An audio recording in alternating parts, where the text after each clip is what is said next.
The Land of Fire and Ice, a Bitlis adventure. Bitlis, shouted Denise, tracing a thick blue line on the map. Aunt Aze says it's the land of fire and ice, mountains and myths. Kaya pointed to a tiny dot near a huge lake. First stop, Bitlis Castle. We need to find the legend of the hidden tunnels.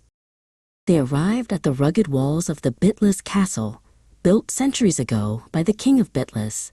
Look how high it is, whispered Kaya. He ran his hand over the worn gray stones, feeling the weight of history. Denise pulled out a small notebook and pencil. Legend says the tunnels lead to Lake Van. We must find the oldest entrance. Their adventure took them east, toward the brilliant blue expanse of Lake Van, the largest lake in Turkey. But before they dipped their toes, they stopped in Ahlat. This place is special, Aunt Aze had explained. It's the cemetery of giants. Denise gasped, staring at the huge carved headstones. Kaya stood next to one enormous Seljuk tombstone, which was taller than 3 people stacked up. He reached out to touch the beautiful, delicate carvings that looked like patterns woven into stone. Imagine the people who built these, he murmured. They wanted their stories to last forever. The next morning, it was time for their biggest climb, Mount Nemrut. This Nemrut is a volcano. Not the one famous for statues, but the one famous for its 4 huge crater lakes. Kaya and Denise hiked up the slope, their boots crunching on volcanic rock. The air grew thinner and colder. Finally, they reached the rim. Below them, nestled inside the massive volcanic crater, was a shimmering blue lake reflecting the sky.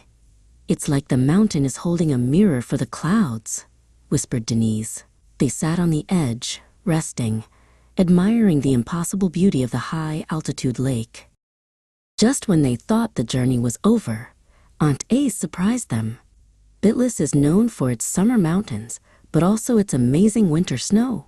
The scene shifted completely. Now, crisp white snow blanketed the slopes they had just climbed. Kaya was pulling on his brightest ski gear. Denise strapped on her skis and pushed off, gliding down the fresh powder. She carved sharp turns, feeling the speed and the icy wind rush past her cheeks. Skiing down the side of the volcano felt like flying. It was the perfect adventure for the land of fire and ice. Back inside their warm, cozy cabin, Denise and Kaya spread out their treasures: a smooth volcanic rock, photos of the enormous Ahlat monuments, and a tiny map showing the path to the castle. "What was your favorite part?" asked Denise. Kaya held up a photo of the lake inside the volcano. "The secret mirror," he said. Bitlis was a province of many secrets, of ancient kings, giant guardians, frozen summits, and deep blue waters. "We came for the adventure," said Denise, putting the map away. "But we found history everywhere we looked." They knew this was just the beginning of their journey through the amazing geography of Turkey.